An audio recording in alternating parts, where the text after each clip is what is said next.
conectándose, bienvenidos a esta conversación con el doctor Francisco Moreno Sánchez para Enlace Judío. Dame un segundo, Paco, antes de empezar. Ya estamos en vivo, perfecto. Pues, querido Paco, me da muchísimo gusto saludarte, como siempre. Igual, Carol, un placer.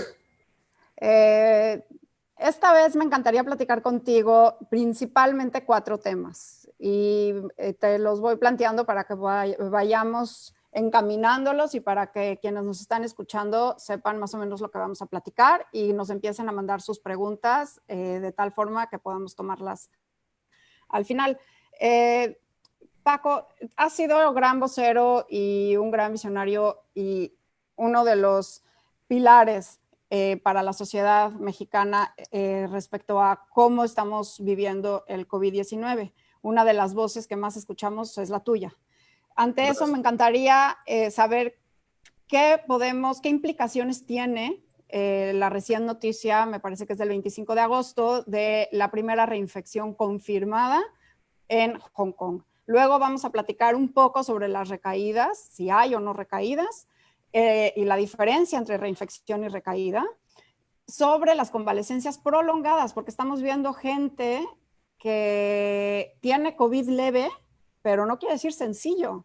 Es gente que tiene síntomas por muchos meses, semanas, no nada más esas 2 semanas o algunos días, sino muy, muy prolongadas. Entonces, hablar un poco de ellos, porque por un lado, pues no está en riesgo su salud, su vida, no está, tampoco son asintomáticos y están en este limbo, navegando muchos síntomas muy difíciles, ¿no? Y hablar un poco de lo que viene, el otoño, el invierno, cómo ves la pandemia, cómo ves las gráficas, cómo vamos. Y por último, volver a recordar cómo están los protocolos de cuándo hacerse las pruebas, qué pruebas hacerse. Lo más nuevo, sabemos que la FDA acaba de pedir, recomendar no hacer una segunda prueba de diagnóstico. Entonces, que nos platiques un poco de eso. Entonces, empecemos con la reinfección. Adelante. Mira, Carol, te voy a enseñar la noticia. Esta fue probablemente la noticia que más nos ha preocupado desde que empezó la pandemia y lo comparto contigo.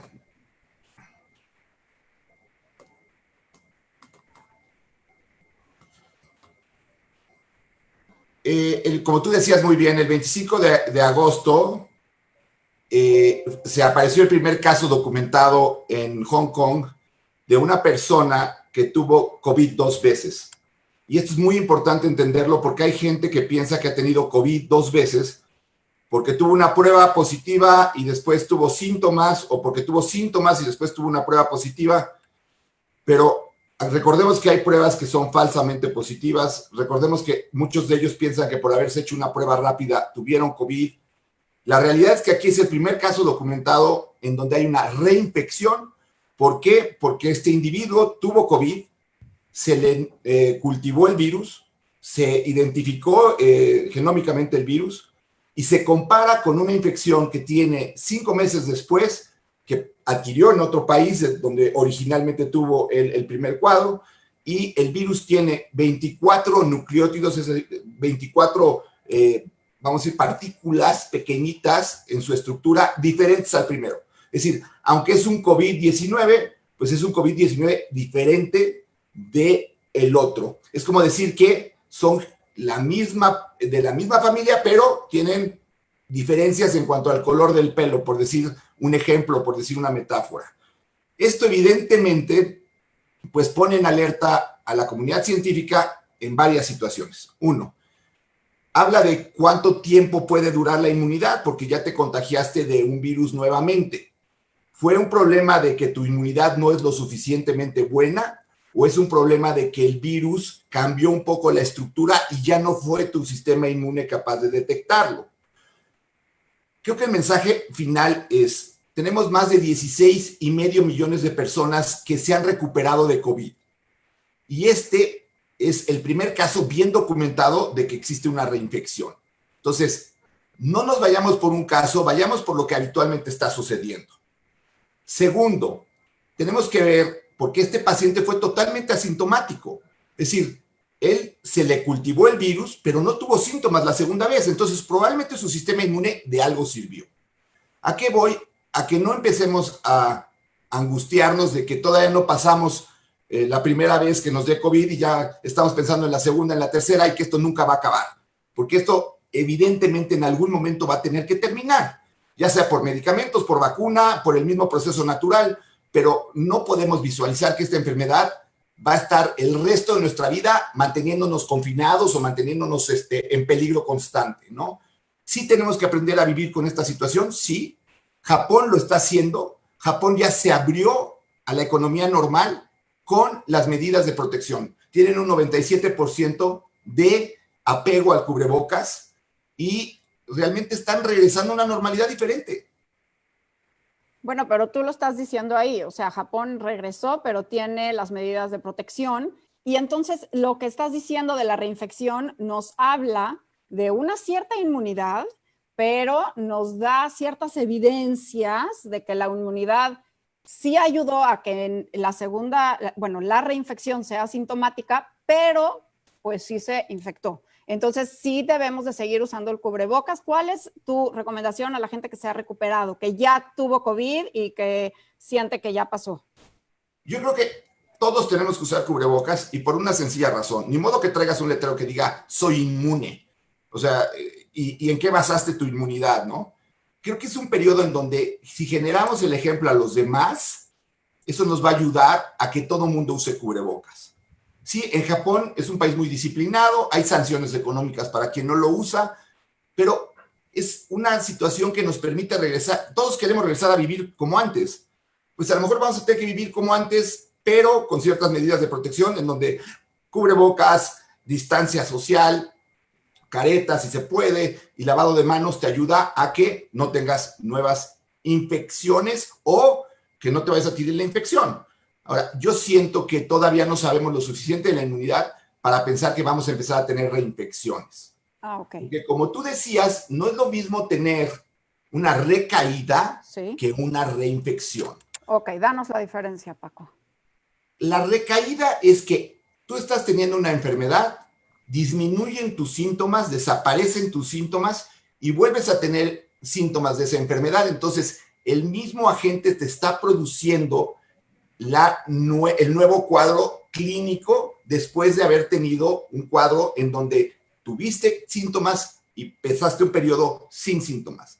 Esta recaída puede ser muy truculenta en el caso del COVID. ¿Por qué? Uno, porque hay gente que sigue eliminando fracciones de virus por largo tiempo. Dos, hay gente que tiene síntomas post-COVID.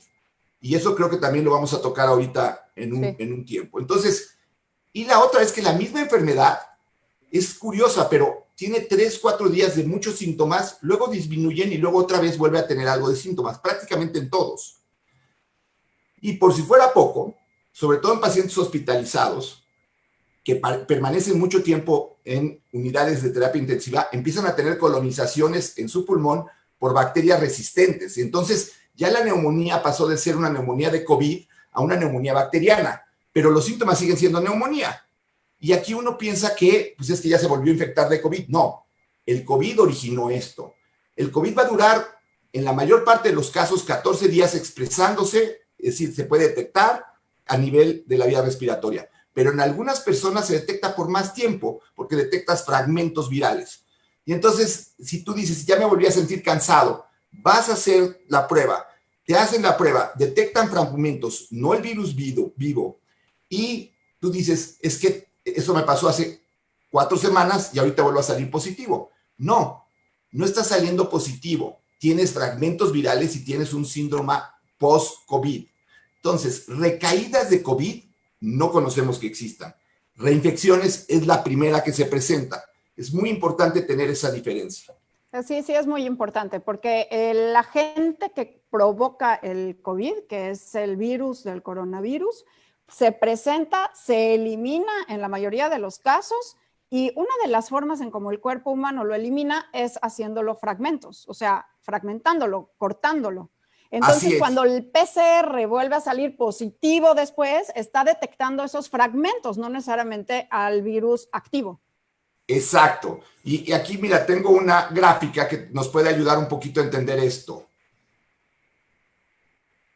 Paco, yo creo que las implicaciones de haber tenido esta reinfección confirmada es muy importante también para la elaboración de las vacunas, ¿no? Claro, evidentemente lo que estás tomando en cuenta aquí es que si la inmunidad falló, vas a tener que hacer de alguna forma que tu inmunidad sea más robusta. Correcto. Pero si fue por un cambio de mutación del virus, entonces tienes que ampliar la protección de la vacuna. Tienes que hacer que esa protección hacia diferentes antígenos, hacia diferentes partículas del virus, que pueda cubrir, que si mutó en una parte, lo estés cubriendo con la vacuna con otra parte.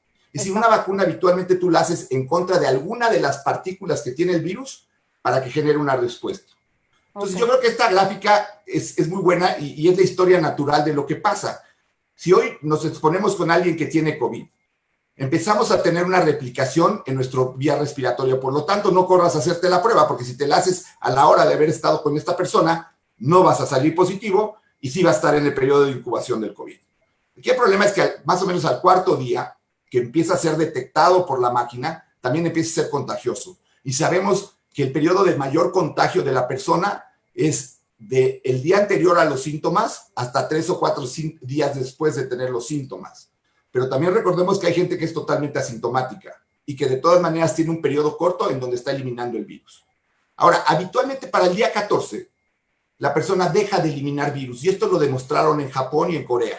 En Japón y Corea seguían tomando cultivos virales diario a las personas que tenían COVID, y encontraron que a partir del día 14, 99.9% de las personas habían eliminado totalmente el virus. Pero la prueba de PCR que detecta, como tú dices, fragmentos del virus, lo sigue detectando. Por eso la FDA, el Centro de Control de Infecciones, incluso la Organización Mundial de la Salud, no recomiendan una segunda prueba en casos leves y moderados. ¿Por qué? Porque la persona puede tener fragmentos virales, lo puedes confinar y la persona ya puede salir. Y hay personas que no pueden regresar a trabajar porque le están exigiendo en su trabajo una segunda prueba negativa. Y perdón, el récord lo tiene un coreano con 82 días de eliminación de fragmentos virales. Entonces imagínate que vas a tener a personas 2 meses y medio confinados sin necesidad de hacerlo. Entonces es muy importante entender que la eliminación de fragmentos virales puede presentarse por largo tiempo. Ok. Muy, muy importante entonces cambiar ese detalle de que no tienes que hacerte la segunda prueba en los casos moderados. Y ya que estamos hablando de los casos moderados y leves, hablemos que estas peculiaridades que algunas personas acaban teniendo estos síntomas de forma prolongada. Incluso hubo una encuesta muy interesante que hizo un grupo, creo que con la Universidad de Indiana, donde encontraron más de 98 síntomas diferentes que están teniendo estos que en inglés se llaman long haulers, ¿no? Que son, lo estás llamando síndrome post-COVID. Así es el síndrome post-COVID. Y hay también un artículo muy interesante de la revista Journal American Medical Association, del JAMA, que conocemos todos como JAMA, en donde ahí muestran 87% de las personas tuvieron síntomas post-COVID. El más común es la fatiga. Y recordemos que muchos virus producen fatiga. La gente que tiene influenza a veces dura 2 o 3 semanas sintiéndose con fatiga y piensa que sigue con la infección y lo que tiene es la fatiga. Es extenuante tener fiebre, el tener un desgaste físico, el estar con esta cuestión de respirar y todo, pues es como si estuvieras haciendo un ejercicio continuo. Y si lo tienes por un tiempo largo, pues te fatiga. Pero lo que comentas es muy curioso porque lo que empezamos a ver es dolores articulares que persisten por largo tiempo. Algo que también hemos visto es dolores en las inserciones de los tendones, sobre todo en el tendón de Aquiles. Te dicen, es que parece que me ahorcan los tobillos o las muñecas. En la inserción del bíceps lo hemos visto. La gente también se queja luego de dolor torácico que dura un tiempo. El pulmón no duele y eso es muy importante entenderlo. Realmente lo que duele es el área costal y mucha gente tiene ese dolor tipo lo que llamamos osteocondritis o tietse, que es cuando te aprietas aquí te duele, que puede durar un tiempo largo. Y la fatiga. Y en casos muy especiales, una cosa que hemos visto es un tipo como de neuropatía, en donde la gente siente que se le queman las manos, se le queman los pies, neuropatía en guante y calcetín, Y hay veces que la gente dice, me siento como si mi ropa me quemara, como si yo estuviera con una quemadura del sol y me lastima la ropa. Y eso también lo estamos viendo.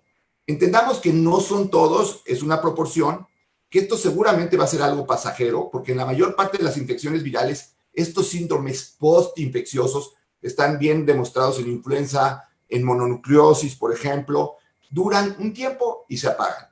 El problema es que si tú no tienes la información adecuada, vas, te haces una prueba de PCR de COVID y eres de esas personas que están eliminando el virus en forma prolongada y piensas que sigues con COVID, y no.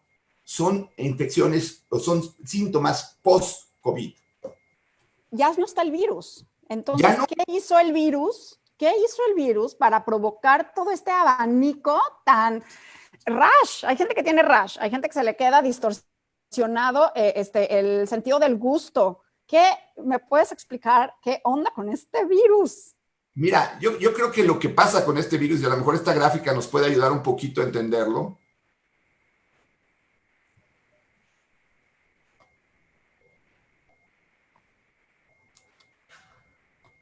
Pero a ver, mientras pones la gráfica, te quiero hacer una pregunta. Y la pregunta es, ¿estas no las podemos llamar secuelas? Son secuelas, pero es que hay secuelas que son pasajeras y hay secuelas que son permanentes. Y estamos hablando de que estas son secuelas pasajeras del COVID.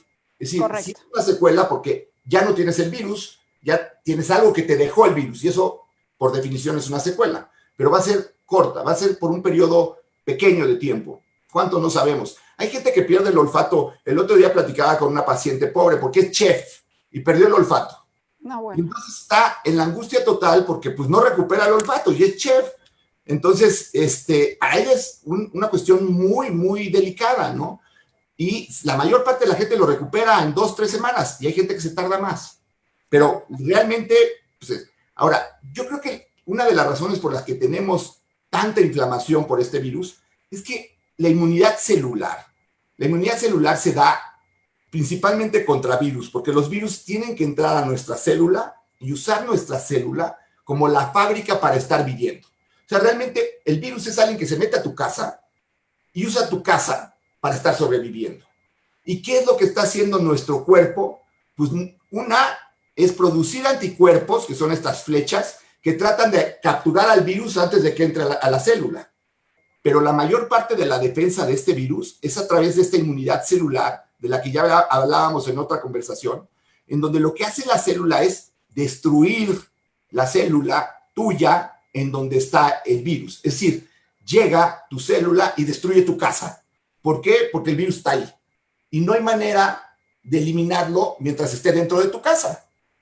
Y entonces al producir eso, produce una gran inflamación. Es decir, muchos de los síntomas que tenemos de COVID son por nuestro propio sistema inmune, porque nuestro sistema inmune está destruyendo estas células y además se está quedando con la memoria de estas células. Y por lo que hemos visto, el virus, si bien la vía respiratoria es la vía de eliminación y de entrada, es un virus que afecta tracto digestivo, afecta células miocárdicas, afecta del corazón, esas son las células miocárdicas, y seguramente afecta varios tipos de células que pueden generar estos trastornos. Es un virus de un comportamiento muy inhabitual, pero esta situación yo creo que está dada por la gran inflamación que produce el virus.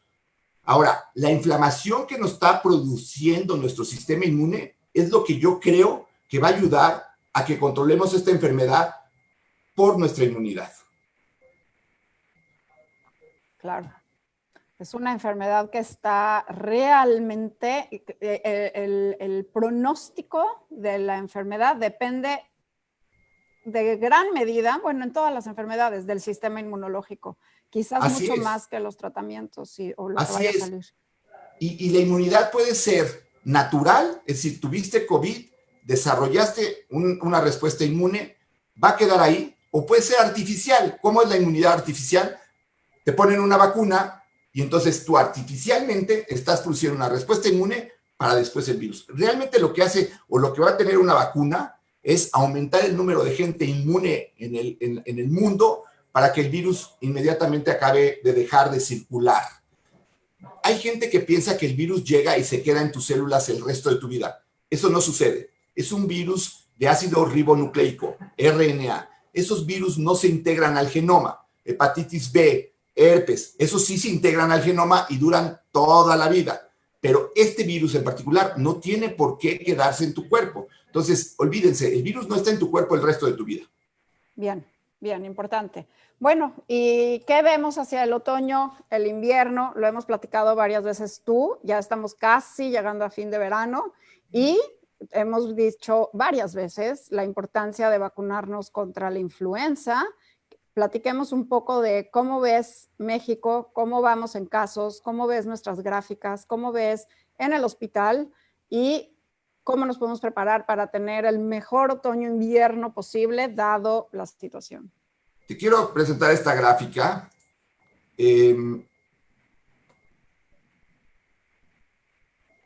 Esta gráfica comparo los casos de Italia y cómo se presentó Italia y cómo se está presentando México. El pico, es decir, el día que más casos nuevos se reportaron en México fue el 2 de agosto. Y yo espero que este haya sido el pico en cuanto a nuevos casos. Y vemos cierta tendencia a la disminución.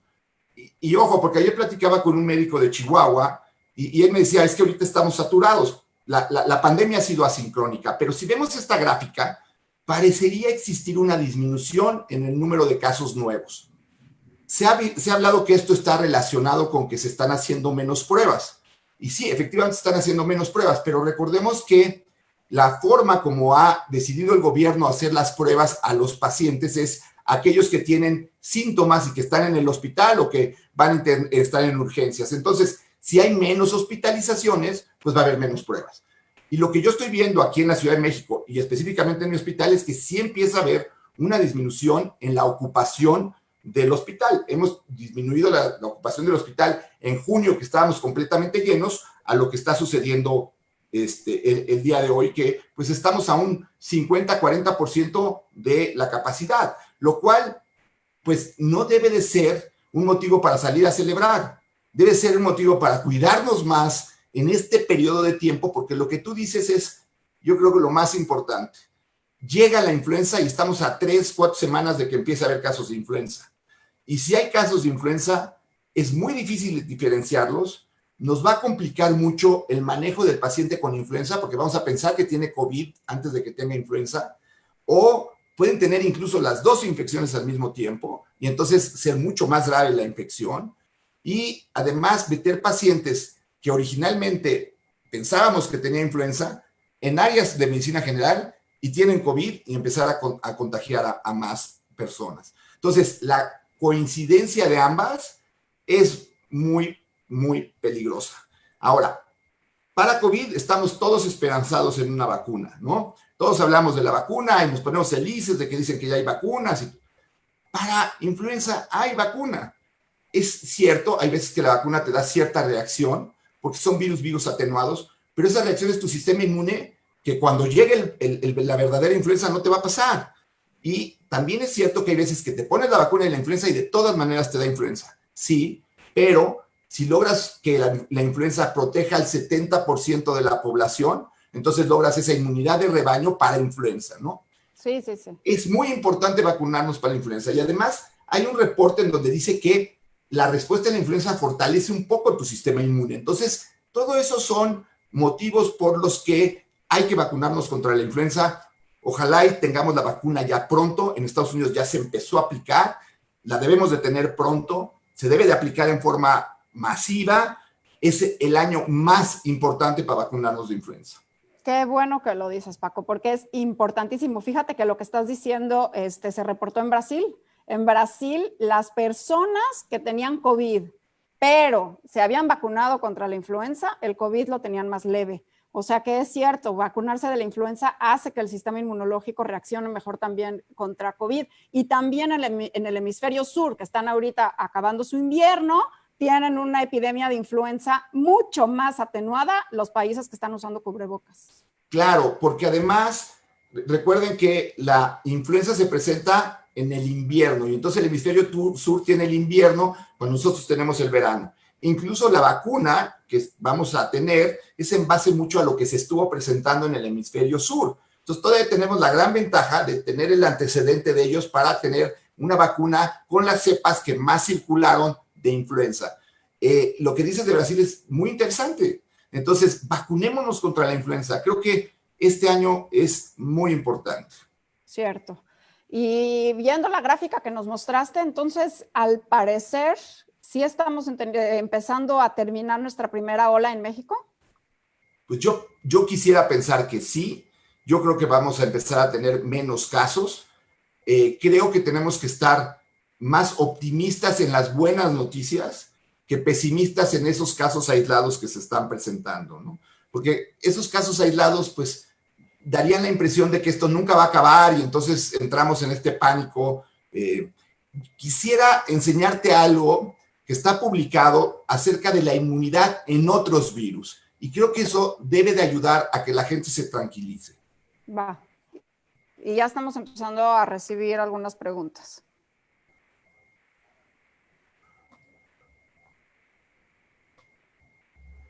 Bueno, esta era la gráfica que les presentaba hace rato, pero quiero que vean esta diapositiva.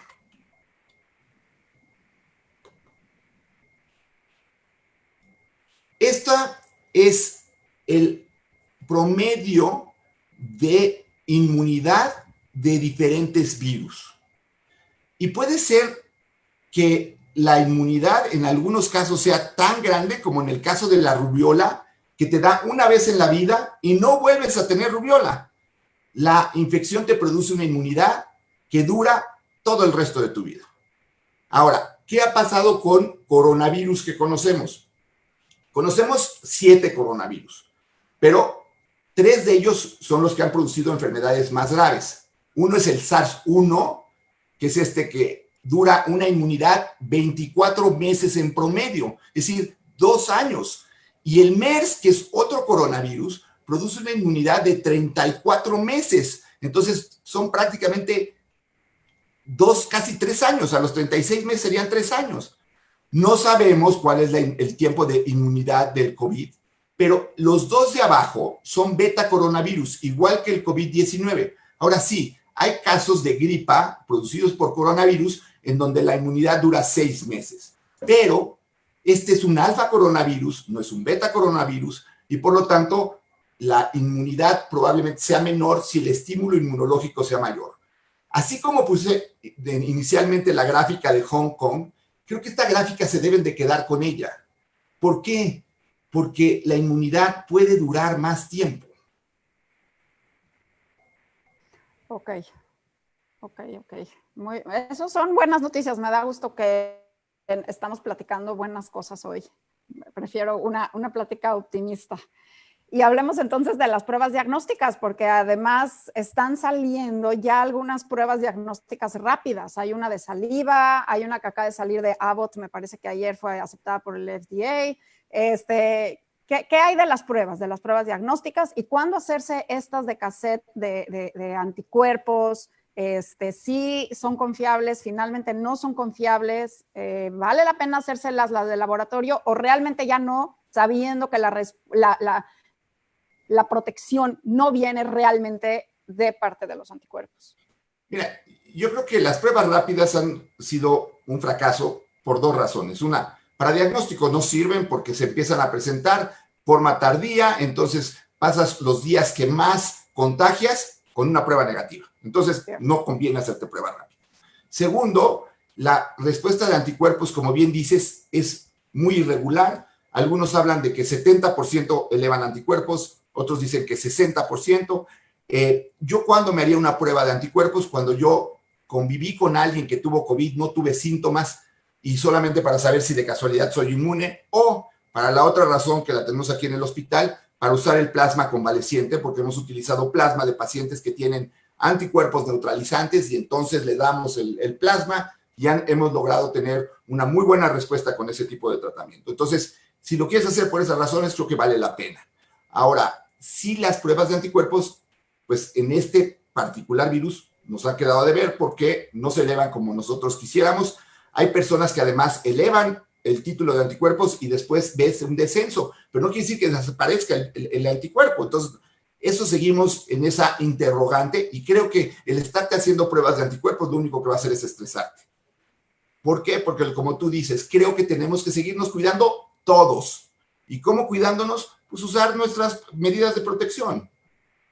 Oye, y hablando de las medidas de protección, hay una doctora Gandhi que me fascinó el artículo que sacó, ella es de la Universidad de San Francisco, y ella dice, usa el cubrebocas porque lo poquito de virus que se filtre es suficiente para servir como un tipo de vacuna natural, y entonces va a generarte una respuesta inmunológica para protegerte si es que te expones al virus, y es tan poquito virus que no es suficiente para causar la enfermedad.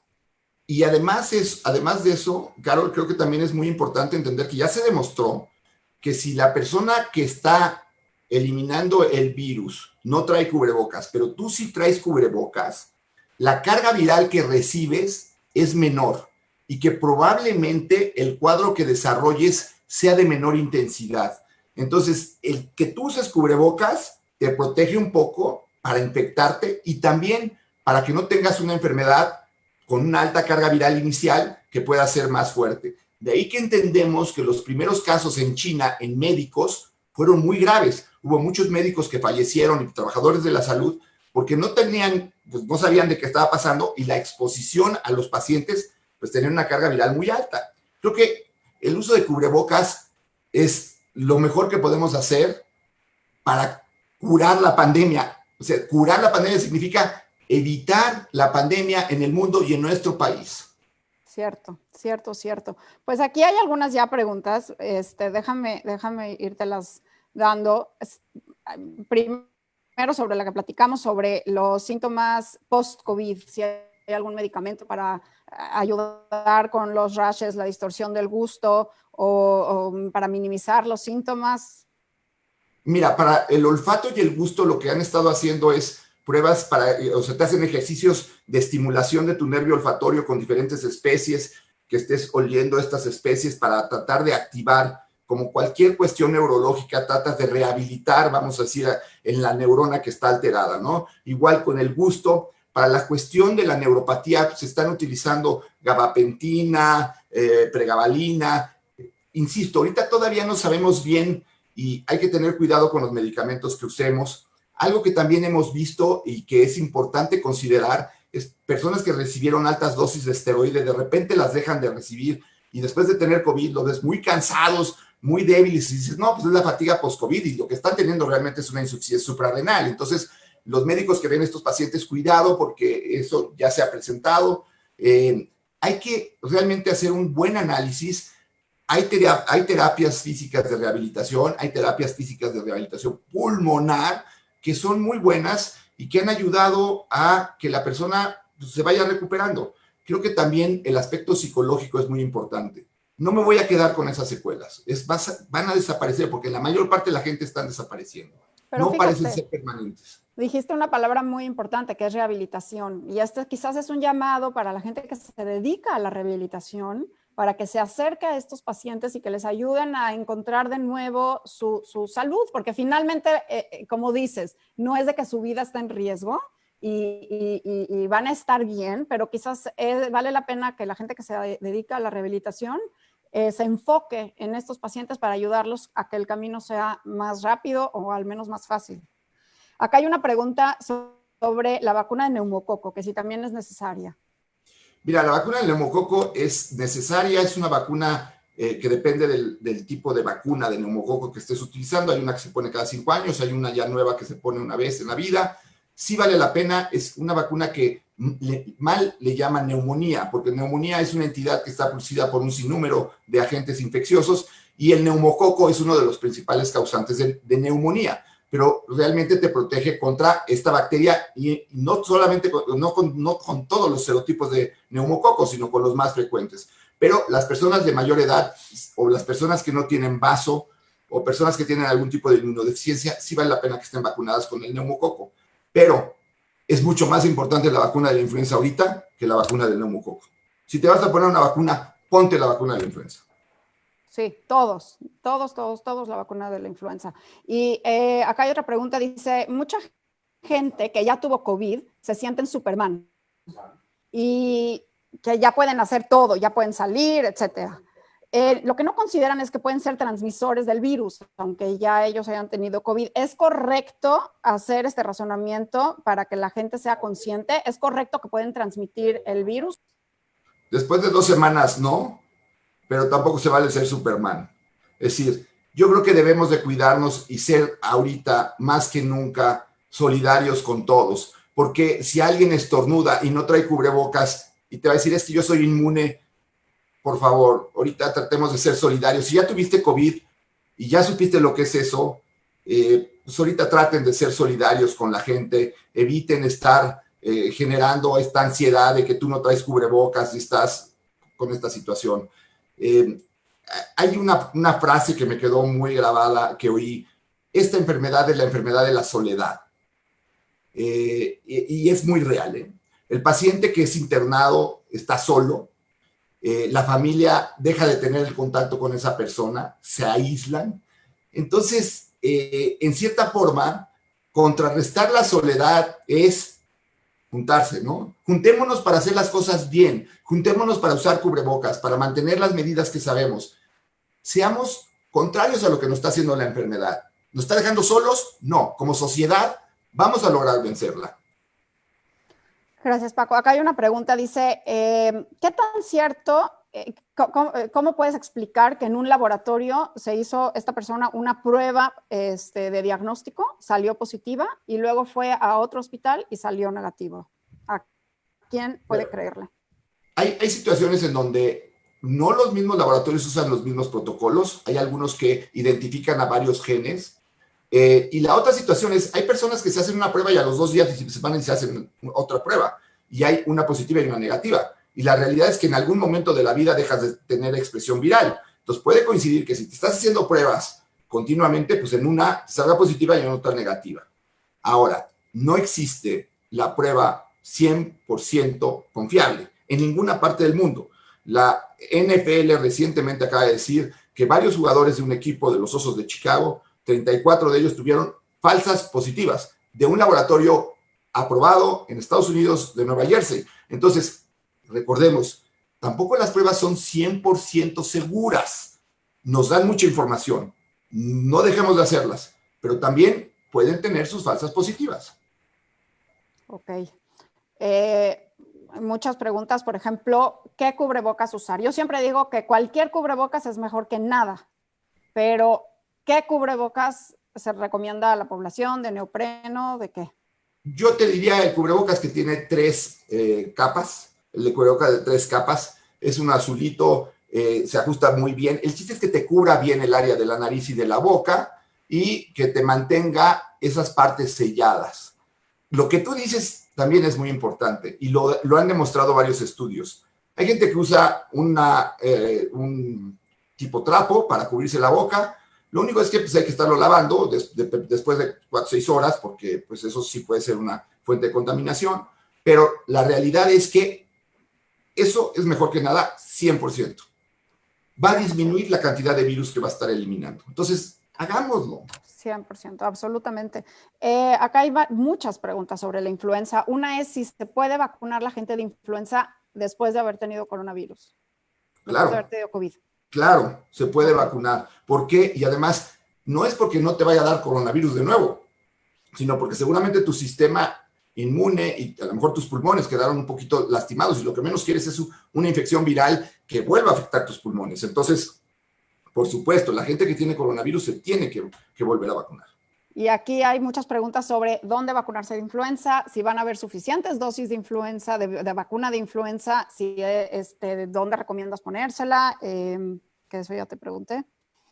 Mira, habitualmente la vacuna de la influenza incluso se pone a nivel de seguro social, de centros de salud, se pone en forma privada. Creo que aquí valdría la pena hacer un esfuerzo para que la vacuna fuera lo más económicamente disponible para todos, porque desafortunadamente luego en situaciones como estas de pandemia y todo, es cuando la gente quiere sacar provecho y vender más cara la vacuna. Yo creo que ahorita lo que vale la pena es que nos apliquemos la vacuna, que sea un año en donde el beneficio económico para las empresas todo sea lo menor posible para que todo el mundo llegue a tener vacuna.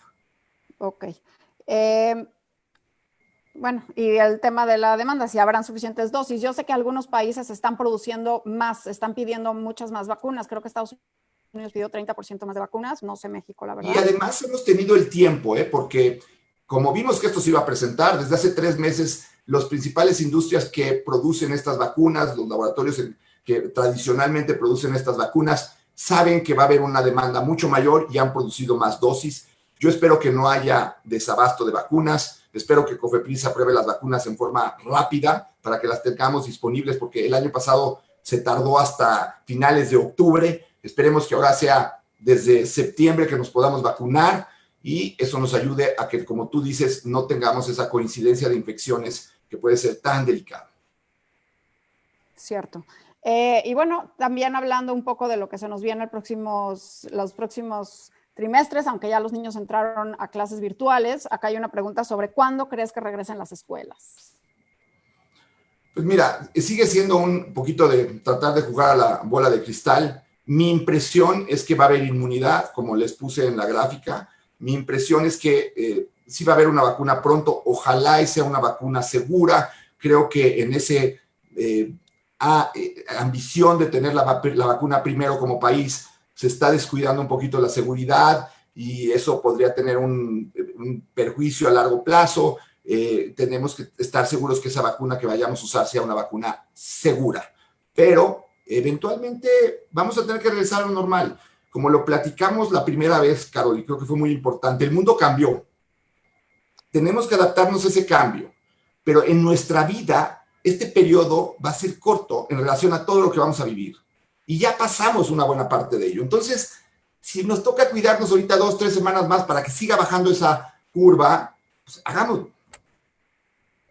Bueno, pues qué esperanzadora entrevista, qué padre platicar contigo y verte tranquilo y verte optimista y preparándonos aquí hacia una nueva época, quiero decir, porque estamos bajando casos en México, viendo cómo se va a empezar a desarrollar el cambio de estación, la llegada del flu, de la llegada de la influenza, y pues estaremos en contacto tú y yo para seguir trayendo información y consejos y estar cerca de todos los que nos están escuchando, porque sé que te escuchan y sé que quieren escucharte, así que haremos lo posible por seguir muy presentes. Muchas gracias. Gracias, Carol. Como siempre, un placer platicar contigo. También has sido una voz hacia la ciencia. Me encanta todo lo que has hecho. Nos has ayudado mucho.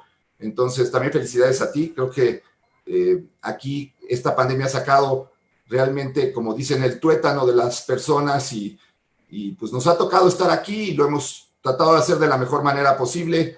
Ojalá hubiera habido menos fallecimientos en México, que es una tristeza, pero los que estamos vivos, los que seguimos aquí, vamos a echarle ganas para seguir adelante. Así es, y mucho es qué narrativa vamos a contar sobre nuestra vivencia en la pandemia. Entonces, la forma en cómo estamos todos enfrentando, y cada uno en particular, sí tiene que ver con el resultado, y lo vemos. Así que vale la pena checar qué hace cada uno, porque entre todos, pues sí, tenemos que curar la pandemia. Gracias, Paco. Así es. Te mando un abrazo, cuídense mucho. Déjame Cuídense todos. a ti.